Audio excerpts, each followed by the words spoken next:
Hi, I'm Nora Duncan. I'm State Director for AARP Connecticut. Welcome to another episode of Coffee and Tea with AARP Connecticut, a biweekly interview series on the issues important to people 50 plus in Connecticut and their families. Today, we are going to preview the 2024 legislative session with John Erlingheuser. John is our lead for financial resiliency, consumer protections, and more. So what are the dates for the legislative session, and why do they call this the short session versus the regular session? Well, first of all, good morning, Nora. It's great to be on with my colleagues and discussing the legislative session. So that's an excellent question. So the legislative session in 2024, as you said, was the short session, goes from February 7th to May 8th. And we call that the short session because it's technically only a budget adjustment session. So in the long session, which goes from January to June, they take up the entirety of the state budget for 2 years, as well as many, many other priorities that go to implement that budget, but also that are important to the health, safety, and well-being of Connecticut residents. And the second year, which is now, we call the short session because it's really technically only needed to make adjustments to the budget that was passed the previous year, which is for 2 fiscal years. Now, that's the theory, but in practice, it's always something else. Virtually any priority that hasn't gotten taken up the previous year seems to be revisited again in this short session, and we just try to do it in a much more condensed time frame. And it's also an opportunity for folks to hopefully deliver on some priorities, hopefully AARP priorities for their constituents before they go into general election in this November. So, technically a short session. It just seems like 10 pounds of bologna in a 5-pound bag, but it is what it is. That's a good description. I was trying to come up with something, but 10 pounds of bologna in a 5-pound bag works. It's always a running around trying to capture all the important moving parts, and it does seem like a little frantic, but we get through it every year. So We'll get through it again. Let's talk pocketbook issues, John. That's Sure. One of your major priorities for AARP. So there is a movement to open up Connecticut's financial system to something called earned wage advances. These are products, and we oppose treating them differently than any other loan product. So I'm wondering if you can explain this situation, and I know it's sort of popping up across the country. So go ahead. No, that's a great question, and you're right. It is popping up across the country. The industry that puts forward these loans, and they're frankly, quite honestly, just a form of predatory lending. And they're, the industry that's putting forward these products is kind of, repackaging them under this term called earned wage advances. But in essence, what they are payday loans, which is something we really don't allow in Connecticut, and products that are similar to a payday loan are very highly regulated in Connecticut because it's important to ensure that people are not, becoming indentured to a loaner just because they're in a financial crisis at the minute. And, some people think these products are appealing because, many of the people that turn to a product like this earned wage loan or payday loan is because they are unbanked. They have trouble getting a traditional form of banking. And so, we just think that these earned wage advances, which basically, they're transactional credit services for consumers, mostly low and moderate income people.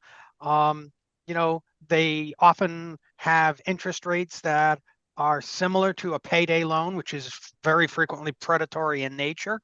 And, it actually ends up being something that creates a more, chronic financial instability for the person borrowing in the first place. So, as you stated, we think, this is just a payday loan by another name, and that the Department of Banking, who's, issued guidance, wants to treat these products no differently than we do in Connecticut on a traditional payday loan. So the industry is really promoting, that this is an alternative to a payday loan, but in essence, it's just, a new coat of paint on an old product and with a new name. And so, we're going to work very closely with advocates like the Center for Responsible Lending and the Consumer Credit Loan Foundation and other like-minded groups that, think we need to have alternatives for people to get financial service products that are necessary in this day and age, but also make sure they're protected from the predatory practices of this industry. So, we know there looks like it's an appealing product on the one hand, but it's actually counterproductive to the folks that they profess to want to help. So AARP has a long history of fighting, predatory lending practices, whether it's in housing, whether it's with credit cards, or whether it's with payday loans. And we're going to continue that practice and hopefully be able to fight this and win for consumers in Connecticut this year. Great, thank you. Yeah, I mean, we were looking at interest rates, upwards of 300%. I mean, that's ridiculous. And they do target people that are in the African American, Latino communities, low and moderate income consumers, and it's it's amazing to me that they think they're going to get away with this. Yeah, I'm with you. All right, so Connecticut has made a lot of advances in the last few years, with us working really closely with allies in the legislature to eliminate the taxation of various forms of retirement income from the state income tax. So where are we with that as of, early 2024, when people are getting ready to file their taxes, and what more could be done? Well, that's a great question. This has been more of a marathon issue than a sprint. We've been, as you said, working year by year, slowly chipping away at the state's ability to tax retirement income for various populations and for various income levels. Connecticut, at one point when we started this campaign, was one of the only states that taxed retirement income at all. And we've been very successful in getting the elimination of the taxation of Social Security income. With regards to pension and annuity income, there are exemptions. There are going to be, starting this tax year and moving forward, exemptions on IRA income. And then, finally, what we did in this past session was kind of begin to take care of what's called the tax cliff, meaning that if you fall within the income guidelines, so $75,000 for single filers or $100,000 for married couples, and you made $1 over those income limits, you are in essence eliminated from getting any of the benefits of this relief. And so, you could have a person A, $75,000, getting 100% exemption of the income categories, and somebody making $75,001 and getting zero relief, and yet they're really much more financially better off than the individual A.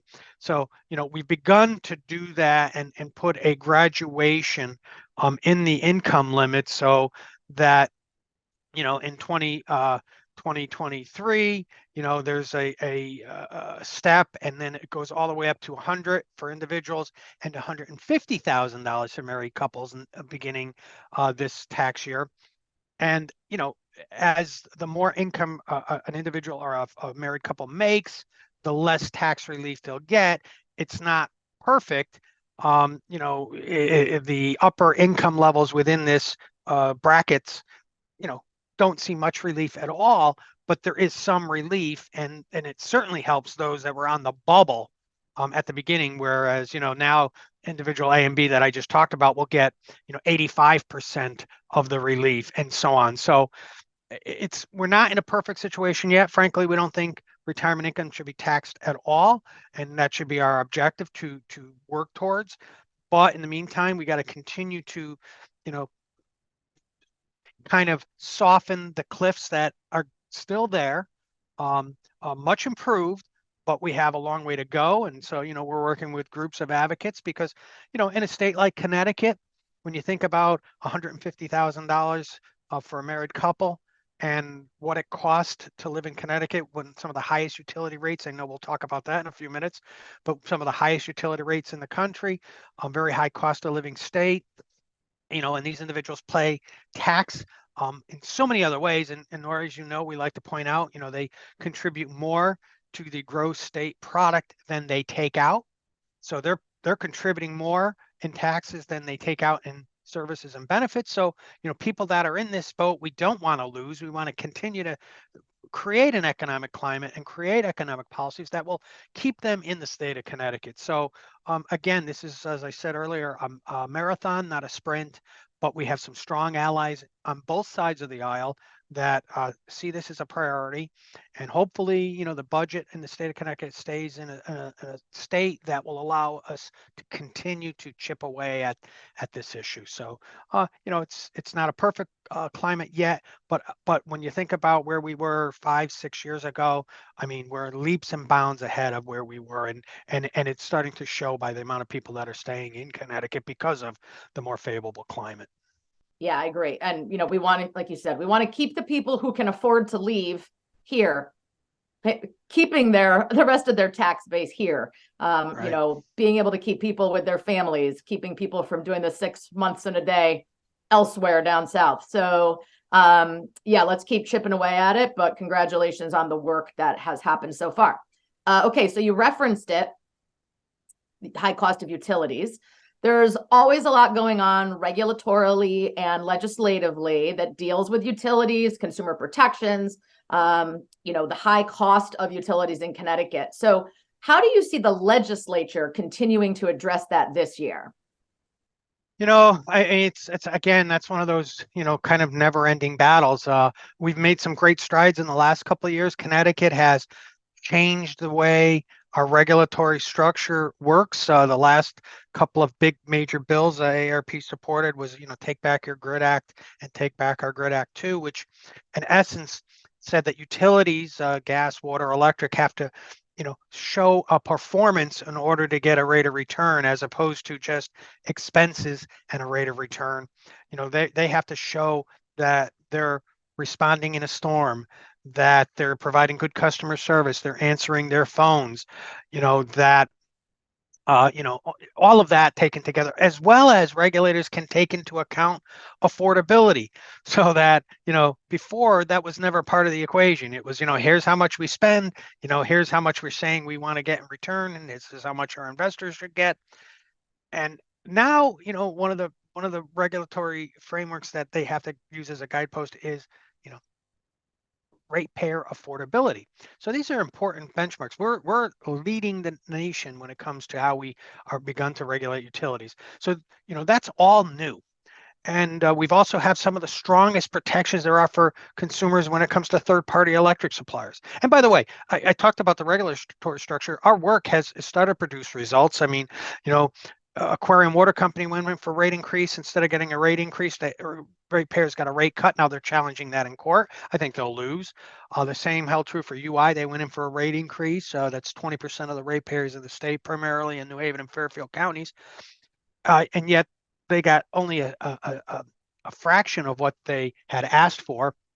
So, it's bearing results, and there are a couple of more natural gas cases, and then Connecticut Water also has a rate case. All of those things are happening now, but the legislature is also going to take up, further reforms to not only, go after the regulated utilities, which we should do. It's kind of funny because whenever, we support legislation that reforms how the utilities function, they say, well, we're only this amount of the cost of your bill. And I will always say, I agree. However, that doesn't mean that we don't reform what's wrong with the portion of the bill that you are the cost driver on. We need to do that. And we need to reform other parts of the bill too, whether it's further putting reforms around the third-party electric suppliers, putting further reforms around how generators work in the state of Connecticut, and on all of that together. So, we know there are going to be more legislative changes. We want to ensure that the framework that's in place now, with the way PURA functions today, which is setting the standard nationwide, stays strong. I know utilities are kicking and screaming about it, but it's the first time in my time working on these issues that ratepayers are getting a fair shake, and we want to make sure that continues to happen, and that we by all means don't go in reverse. And so that's going to be our primary focus this legislative session when it comes to, ratepayers and utilities, whether it's electric, gas, or water. And I should just throw in a mention of success on getting a low income discount rate on electric Right. for both the major utility companies, which will help us. And I'm the vice chair of the Low Income Energy Advisory Board, which we hope, will in out years help us spread a sometimes shrinking budget from the federal government for low income rate relief further and wider. It's not that we always say these, it's not like we're not paying for this, but hopefully that will help us keep more people in a better position financially. Absolutely. While stabilizing, some of the books on both the ends of the debt that's at the utilities and the individual household level. Yep, absolutely. And as chair, past chair, and current officer of the Low Income Energy Advisory Board, that AARP has championed that low income discount rate, and it was a part of the Take Back Our Grid Act. And our volunteers at AARP are calling potential members that might be eligible for that as we speak, and trying to connect as many people that might be eligible as possible to that. And I know the utilities and the Consumer Council and others are doing outreach as well. So, all great things. We're doing as much as we can to kind of make that whole picture, retirement taxes, make utilities more affordable, and ensure that, financial services products that are put out in the market are of the best interest for those that need them, not those that are providing them. Yes. All right. Well, let's change lanes here for a minute, John. It is a big election year. We have made advancements in expanding voting options in Connecticut over the last several years, while many other states are doing the exact opposite and limiting access. What do you see happening in the legislature this year, and what should people know? Well, several things. Coming up this year on the ballot in November will be a move to allow for no excuse absentee voting. And while some people may look at some of the problems that have gone on in some parts of Connecticut in the last round of elections, actually passing no excuse absentee ballot will eliminate a lot of those problems, because a lot of what happened in those elections were kind of technical violations of law, needless to say, violations no less. But because of some of the stuff so that'll be a ballot question that certainly, people will have to look at and determine whether or not it makes sense to take away the obstacle from people to legally vote by mail if they choose to. But because of some of the actions that happened, in the last municipal election, there are going to be a move to look at how we do, for example, ballot drop boxes. So if somebody does want to vote by mail, are we going to still have the ability to use a ballot drop box? And so some people are looking at either scaling that back or looking to provide more on-camera security, so people know, who's actually dropping ballots off. Am I taking 25 ballots and bringing them and handling them and turning them in that I might have, mined from a housing complex or an apartment complex? Or am I just returning mine or my spouse's or my mother's or my caretakers, right? So there are going to be some serious questions that need to be looked at, but we can't have problems be the excuse for undermining people's ability to vote easily and accessibly. So we have to have a legitimate discussion about, voting, but we also don't want to, pull the fire alarm and say, hey, let's go backwards because there was a problem somewhere by some mischievous folks. And so, we got to find the right balance, and it's a learning curve. And part of that's being, almost last in the country when it comes to voting advancements until the last several years. We're just kind of catching up with the rest of the country. And, when it came to in-person early voting, which I just will kind of close this topic with, which will start in the early April presidential primaries, we were one of only 4 states in the country that didn't have in-person voting. So in-person early voting. And so now that's going to be going into place for that presidential primary in April. We'll have it again for the primaries in August for state legislative and congressional races, if there are any. And then we'll have it again in November. So it's a major advancement. We're looking forward to its smooth rollout and looking forward to people taking advantage of these new rights to vote in a more convenient way. And we have already started our voter education campaign on these issues. You can go to aarp.org/CT votes and check out the January edition of the AARP Bulletin. There's a full page article there. You'll also find that at aarp.org/CT. So lots to educate people on in the 2024 many months leading up to the election, with many key inflection points. And so we're going to keep that website about voting completely updated, so anybody can go there and check the facts and get useful links to the Secretary of State, et cetera, from that site. So, expect more from us on this as we move ahead. All right. Well, John, that wraps up our time today. Thanks to you and for all the work you have that lays ahead and all the work our volunteers will do. Thanks for having me. Thanks to all of you for tuning in to another episode of AARP Connecticut's Coffee and Tea with AARP CT. Join us again in a couple weeks for another episode, and you can catch back episodes on demand right here on Facebook or on our YouTube page. Scan this QR code to become an e-advocate and help us advance policies important to the 50+ in Connecticut.